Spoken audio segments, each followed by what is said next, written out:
हम लोग आज कुछ प्रश्न हल करेंगे जिसका संबंध द्रव्यमान, ऊर्जा, संवेग इनसे होगा।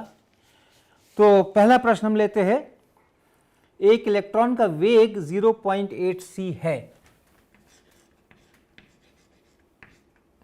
एक इलेक्ट्रॉन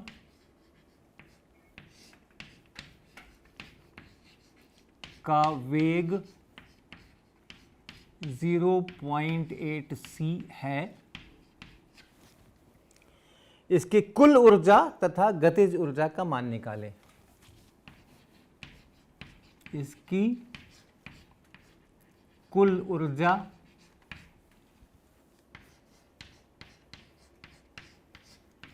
तथा गतिज ऊर्जा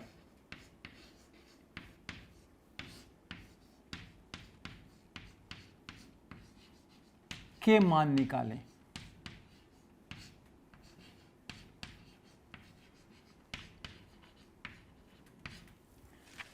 तो बहुत सरल सा प्रश्न है।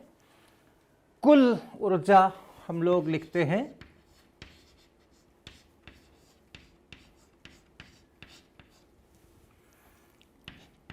m0 c² बटा √1 माइनस v²/c², जिसमें ये विराम द्रव्यमान है और इलेक्ट्रॉन चूंकि कहा गया है, इलेक्ट्रॉन का विराम द्रव्यमान पक्का पता है।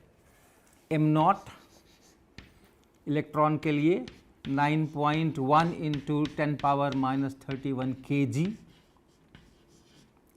और c² से अगर गुना कर दें m0 c², जो इसकी रेस्ट मास एनर्जी, विराम द्रव्यमान ऊर्जा है, उसको अगर लिखेंगे तो ये इतना,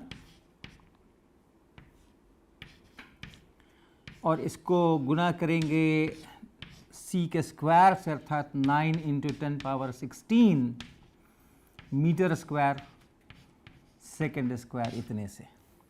तो ये जो संख्या आ रही है m0 c², ये m0 और ये c², ये जूल में आ रही है। आप इसको गुना कर दें तो ये 81.9 ऐसा, और यहाँ 10⁻⁻15 ऐसा, इतने जूल, या लगभग 8.2 इंटू 10⁻⁻14 जूल। लेकिन अक्सर जब हम इलेक्ट्रॉन्स, प्रोटॉन्स वगैरह की बात करते हैं, सब एटॉमिक पार्टिकल्स की बात करते हैं, तो एनर्जी हम इलेक्ट्रॉन वोल्ट में लिखना पसंद करते हैं। और इतने जूल को अगर इलेक्ट्रॉन वोल्ट में हम बदल दें तो ये कुछ 511 किलो इलेक्ट्रॉन वोल्ट आता है। पिछले लेक्चर में भी हमने इसकी चर्चा की थी। तो ये इसकी रेस्ट मास एनर्जी है और कुल ऊर्जा जो है वो इतनी है। तो इसलिए कुल ऊर्जा को अगर आप लिखते हैं,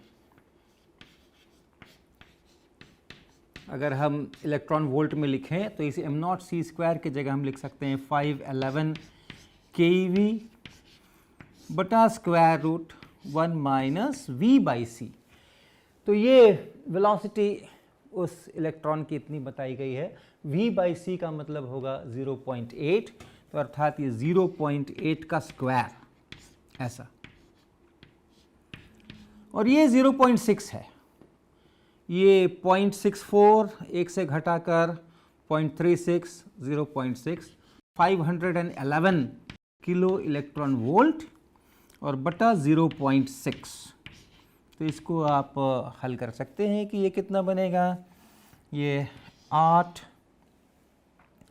और 5 और फिर 1 दशमलव कुछ, लगभग 852 किलो इलेक्ट्रॉन वोल्ट। तो कुल ऊर्जा इसकी 852 किलो इलेक्ट्रॉन वोल्ट है। रेस्ट मास एनर्जी जो है, विराम द्रव्यमान ऊर्जा, वो इतनी है। जो बची हुई है वो गतिज ऊर्जा है। तो गतिज ऊर्जा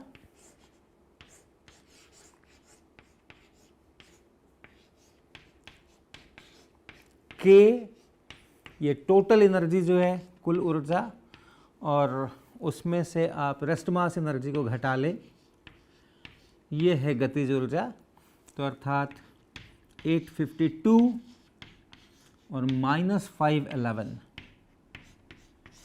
इतने किलो इलेक्ट्रॉन वोल्ट।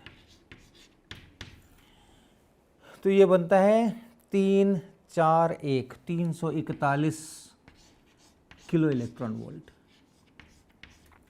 ये सारा काम आप जूल में भी कर सकते थे, यहाँ 511 keV की जगह पर इतने जूल लिख करके ये काम करते तो आपको सारे उत्तर जूल में मिलते। तो ये कुल ऊर्जा और ये गतिज ऊर्जा के मान हुए। अगर आप इसी का रेखीय संवेग भी लिखना चाहें तो वो भी लिख सकते हैं। इस सवाल को हम आगे बढ़ा सकते हैं कि इसके रेखीय संवेग का मान भी निकाल सकते हैं। तो अगर इसी इलेक्ट्रॉन का रेखीय संवेग लिखें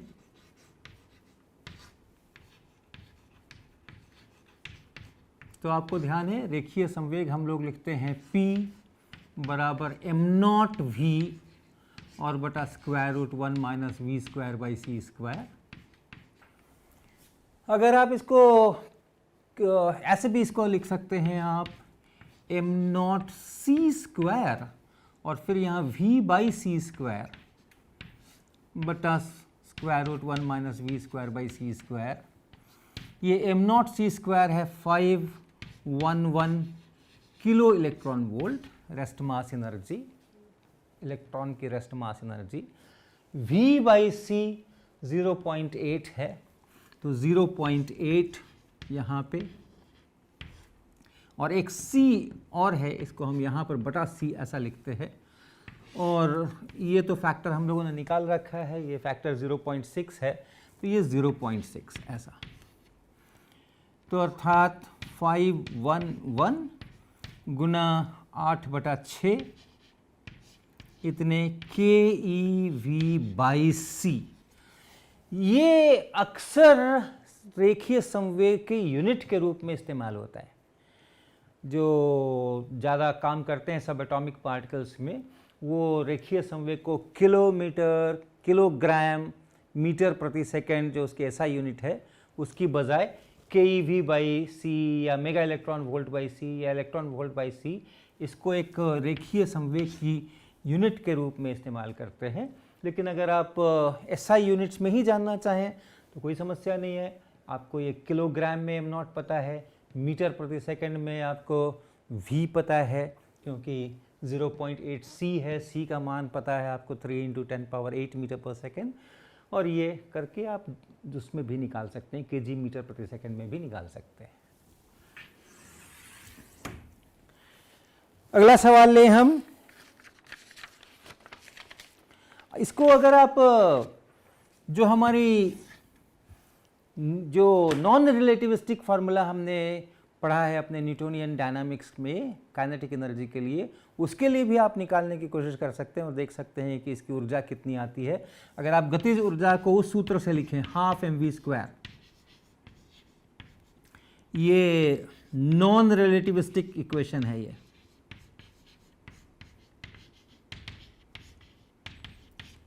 तो अगर इसको करें 12 और फिर से हम वैसा ही करेंगे m, अब चूँकि हम ये वाला फार्मूला इस्तेमाल कर रहे हैं इसलिए एक ही मास है, और m0 c² और गुना v²/c² ऐसे लिख सकते हैं इसको।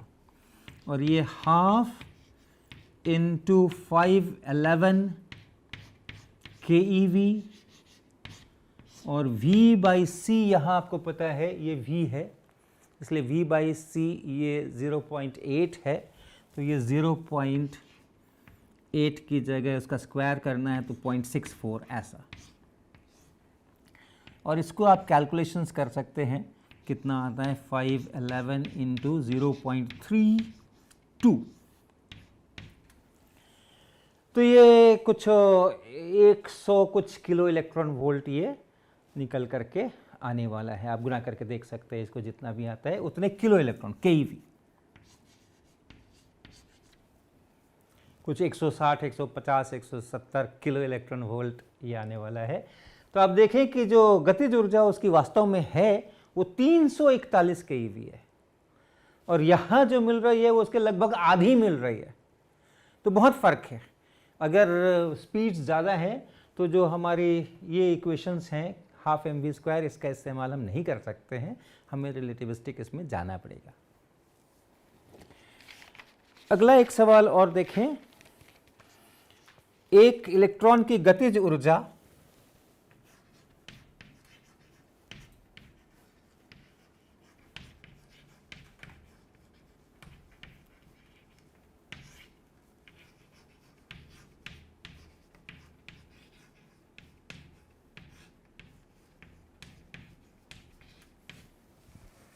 एक इलेक्ट्रॉन की गतिज ऊर्जा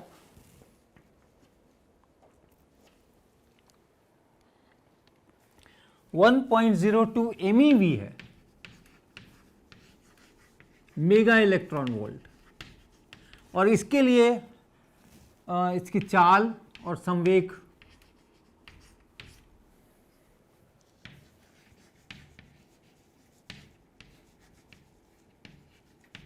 रेखीय संवेग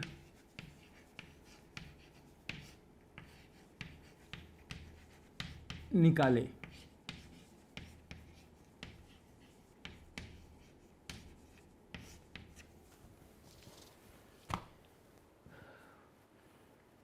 तो गतिज ऊर्जा 1.02 मेगा इलेक्ट्रॉन वोल्ट है, और ये बड़ी अच्छी संख्या यहाँ पर लिखी गई है, क्योंकि इलेक्ट्रॉन के लिए जो विराम द्रव्यमान ऊर्जा है वो 511 किलो इलेक्ट्रॉन वोल्ट है, अर्थात 0.511 मेगा इलेक्ट्रॉन वोल्ट, ऐसा। और इसी का ये दुगना है, 1.02 ऑलमोस्ट इसका दुगना है। तो अर्थात ये कहा जा रहा है कि जो गतिज ऊर्जा है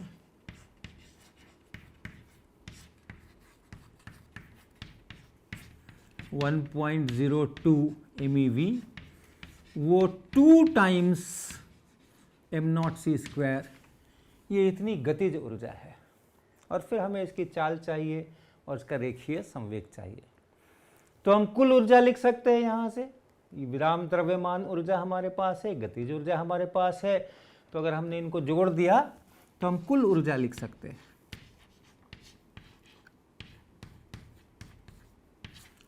और ये m0c² और ये 2m0c², तो अर्थात ये बन गया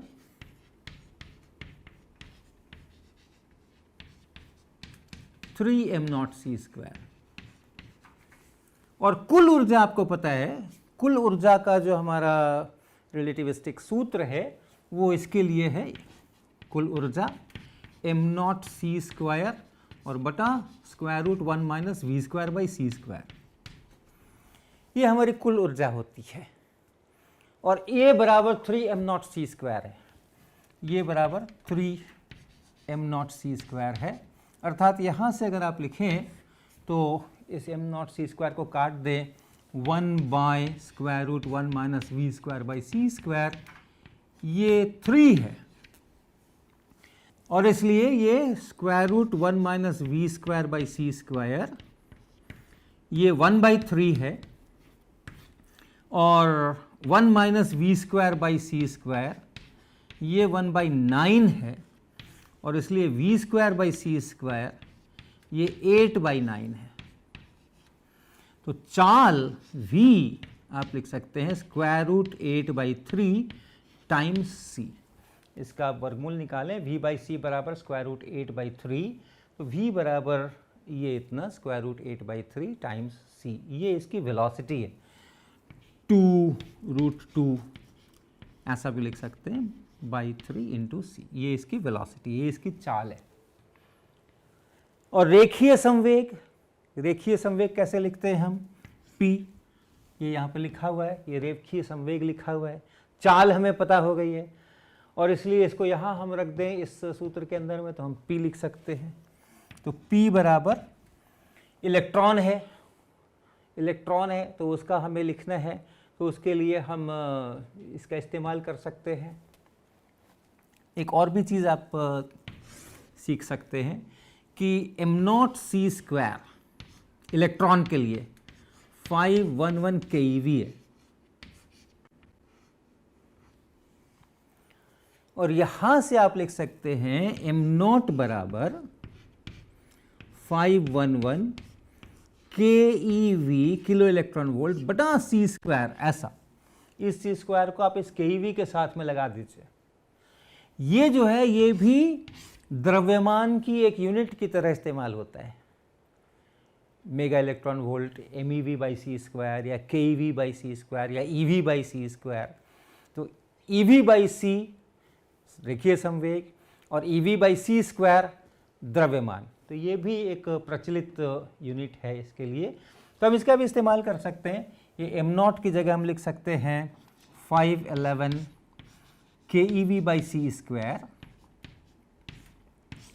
और उसके बाद V है, तो V हमने अभी यहाँ पर निकाला है, ये देखिए ये V निकाला है, उसकी जगह हम V की जगह लिख सकते हैं 2√2/3 टाइम्स C, ये हो गया। और उसको 1/√1 minus V square by C square से गुना करना है, और 1/√1 minus V square by C square 3 है, तो इसको 3 से और गुना करना है, ऐसा। तो आप देखें क्या क्या हो गया, ये 511 गुना ये 2√2 और गुना ये 3, 6√2 लिख सकते हैं आप, बल्कि 3 से इस 3 को आप काट सकते हैं, और ये 2√2 यहाँ पर। और यूनिट क्या बनी, एक c से इस c स्क्वायर के एक c को आप काट डालिए, तो इसकी यूनिट बन गई kilo electron volt by c। तो ये इसका रेखीय संवेग बना। आप इसको SI यूनिट्स में भी बना सकते हैं, जूल वगैरह लेकर, किलोग्राम्स वगैरह लेकर के, तरीका यही होगा, प्रोसीड्यूर यही होगा। तो इसी तरह के छोटे छोटे बहुत सारे सवाल बन सकते हैं। एक आपेक्षिक द्रव्यमान हमने चर्चा की थी, रिलेटिविस्टिक मास की, तो उसको भी फिर से याद कर लें। एक कण का आपेक्षिक द्रव्यमान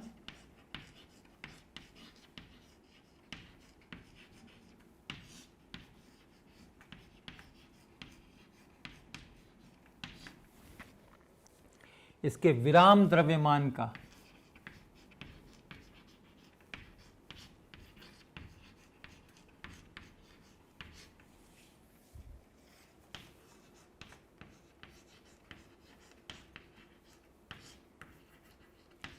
पांच गुना है।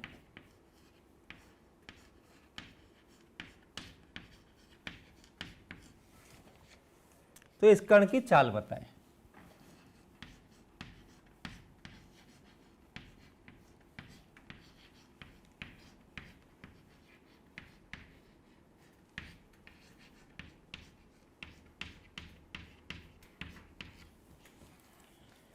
तो आपको सिर्फ याद दिलाने के लिए कि ये आपेक्षिक द्रव्यमान या रिलेटिविस्टिक मास, ये हम लिखते हैं m0 by square root 1 minus V square by C square, इसके लिए।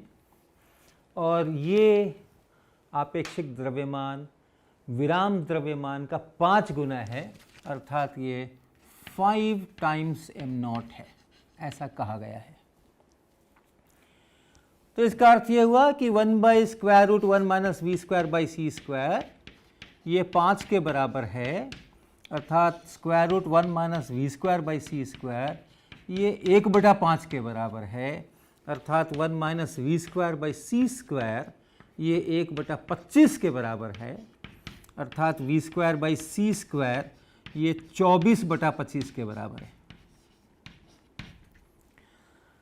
और इसलिए v बाई सी ये स्क्वायर रूट 24/5 इसके बराबर है, और इसलिए आप यहाँ से इसका v लिख सकते हैं, v बराबर स्क्वायर रूट 24/5 और इंटू c। और अगर आप इसका पूरा मान निकालें 24/5 square root 24/5 into 3 into 10 power 8 metre प्रति सेकेंड, और ये हल करके आएगा करीब 2.939 इंटू 10 पावर 8 मीटर प्रति सेकेंड।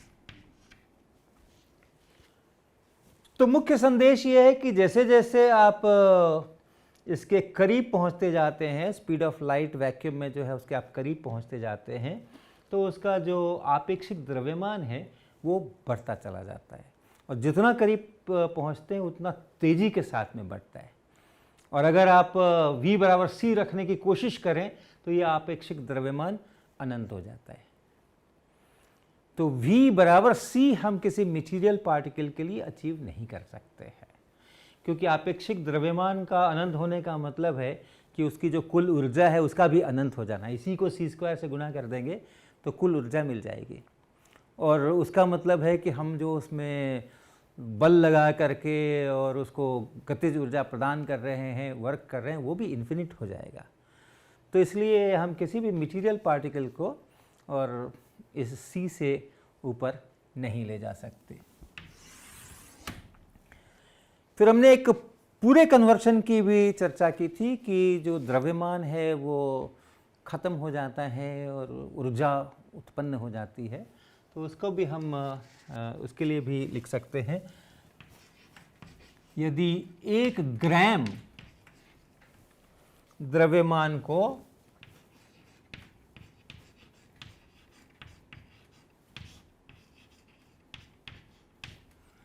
ऊर्जा में परिवर्तित कर दिया जाए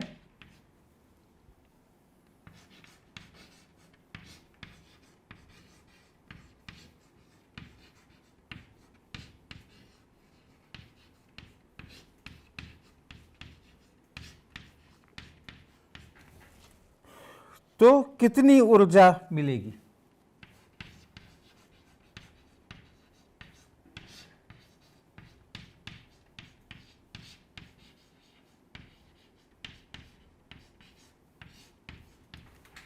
हमारे जो नाभिकीय संयंत्र होते हैं जिससे हम ऊर्जा प्राप्त करते हैं, न्यूक्लियर रिएक्टर्स, उसके अंदर में इसी तरह की चीज़ें हुआ करती हैं। तो आपको पता है कितनी ऊर्जा मिलेगी अगर आप द्रव्यमान को कन्वर्ट कर रहे हैं एनर्जी में, मास को एनर्जी में कन्वर्ट कर रहे हैं। तो ऐसा जितना मास आप कन्वर्ट कर रहे हैं उसके अनुसार आप इसको गुना कर लें। तो 1 ग्राम का मतलब है 10⁻³ किलोग्राम, और c के स्क्वायर का मतलब है 9 × 10⁻16 metre square by second square. सारी चीज़ें अगर आप SI यूनिट्स में लिखेंगे तो परिणाम स्वयं SI यूनिट में ही मिलेगा। अर्थात हमने अगर मास लिखा है SI यूनिट में, स्पीड लिखी है SI यूनिट में, तो गुणा करने पर जो आएगा वो जूल में आएगा। वो एनर्जी है तो जूल में आएगा, SI यूनिट जूल है। तो ये इतना 9 × 10⁻13 जूल्स, ये इतनी ऊर्जा इसमें से मिलेगी।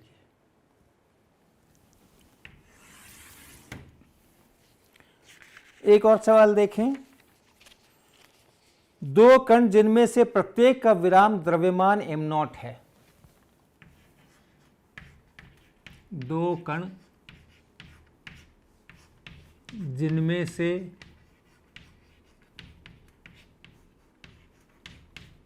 प्रत्येक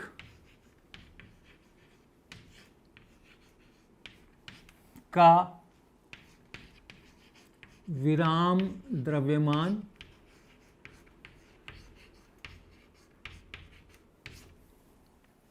m0 है, विपरीत दिशाओं से एक दूसरे की ओर आ रहे हैं।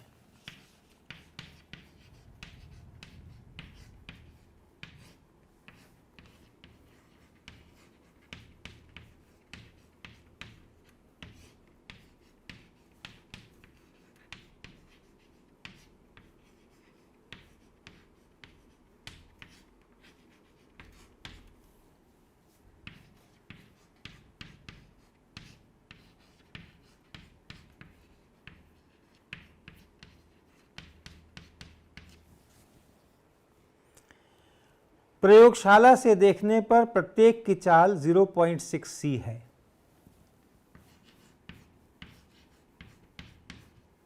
प्रयोगशाला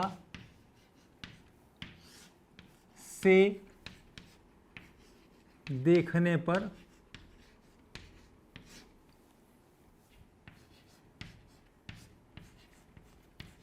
प्रत्येक की चाल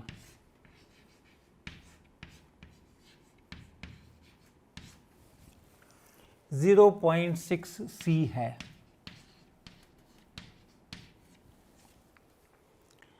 वे आपस में टक्कर कर एक संयुक्त कण बना लेते हैं। वे आपस में टक्कर कर एक संयुक्त कण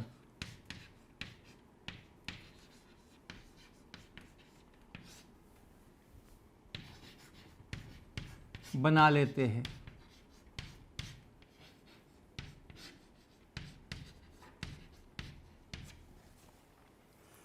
इस संयुक्त कण का विराम द्रव्यमान ज्ञात करें।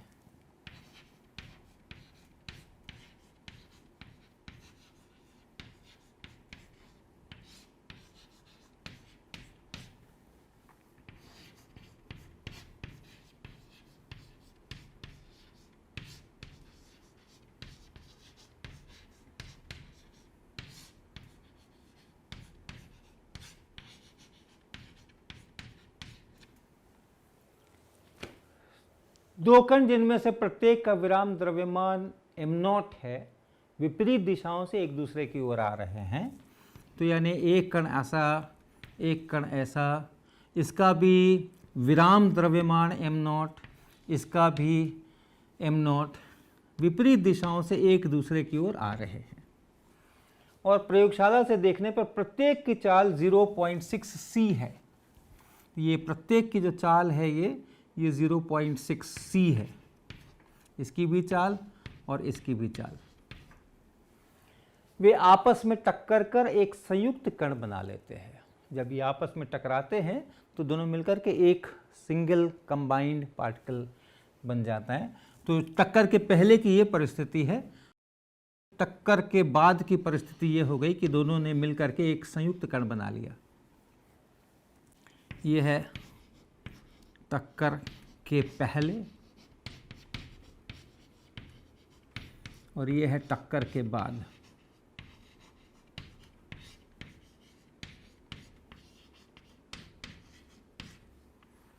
अब प्रश्न पूछा जा रहा है कि इस संयुक्त कण का विराम द्रव्यमान ज्ञात करें। तो पहले तो हम ये देखें कि जब ये एक दूसरे की ओर आ रहे हैं और इनके विराम द्रव्यमान बराबर है, इनकी जो चाल है वो भी बराबर है, तो इसलिए इसका जो रेखीय संवेग है और इसका जो रेखीय संवेग है वो भी बराबर होगा। और वो रेखीय संवेग विपरीत दिशाओं में है और मान में बराबर है, इसलिए कुल रेखीय संवेग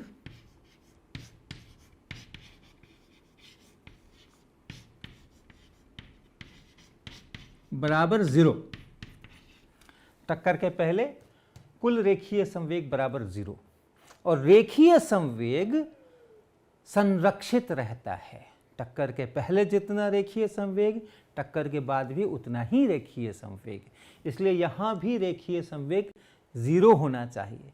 और यहाँ अब एक ही पार्टिकल है और उसका रेखीय संवेग हमें 0 होना चाहिए, अर्थात इसकी जो चाल है वो 0 होनी चाहिए। क्योंकि रेखीय संवेग हम कैसा लिखते हैं, रेखीय संवेग हम लिखते हैं P बराबर m0v बटा square root 1 minus V square by C square, ऐसा लिखते हैं। तो अगर रेखीय संवेग 0 है तो इस v को 0 होना आवश्यक है, नहीं तो फिर ये m0 के ऊपर कुछ बात आएगी।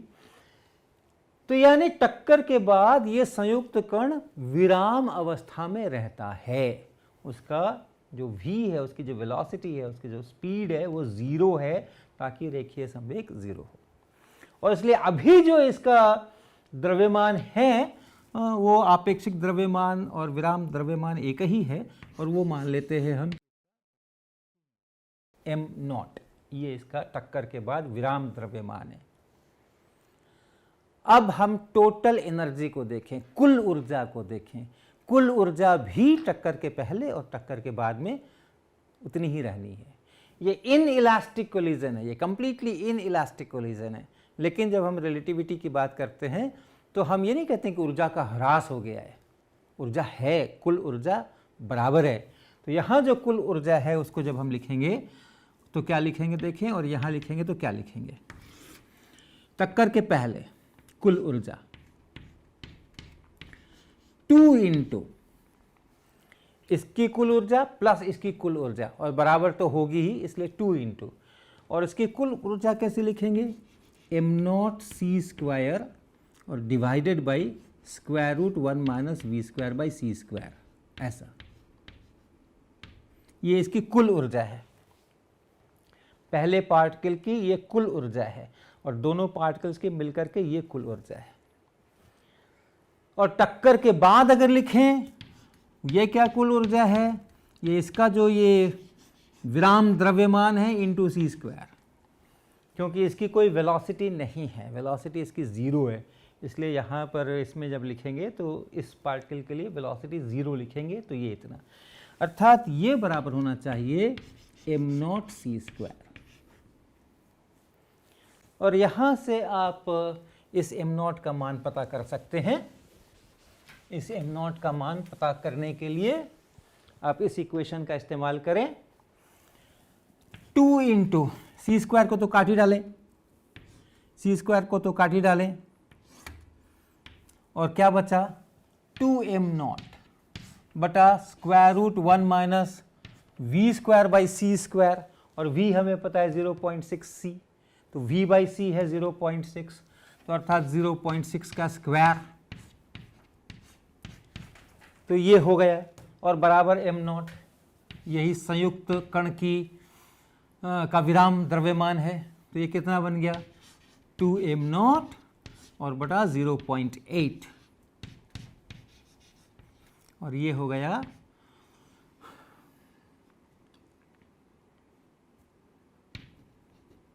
2.5 m0।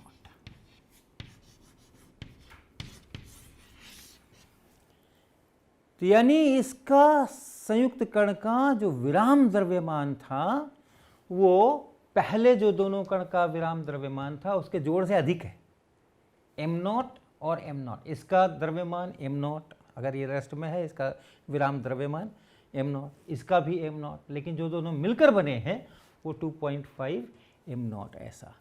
तो जो गतिज ऊर्जा यहाँ थी वो गतिज ऊर्जा यहाँ गायब हो गई है, इन इलास्टिक कोलिजन है, गतिज ऊर्जा गायब हो गई है, लेकिन गायब नहीं हुई है, वो उसकी कुल ऊर्जा में समाहित हो गई है, और वो कुल ऊर्जा अब उसकी रेस्ट मास एनर्जी बन गई है, तो रेस्ट मास बढ़ गया है, तो ये ऊर्जा है गतिज ऊर्जा, उसका रेस्ट मास में कन्वर्शन हो गया है, उस ऊर्जा का द्रव्यमान में कन्वर्शन हो गया है, और यहाँ का रेस्ट मास यहाँ के रेस्ट मास की अपेक्षा अधिक है।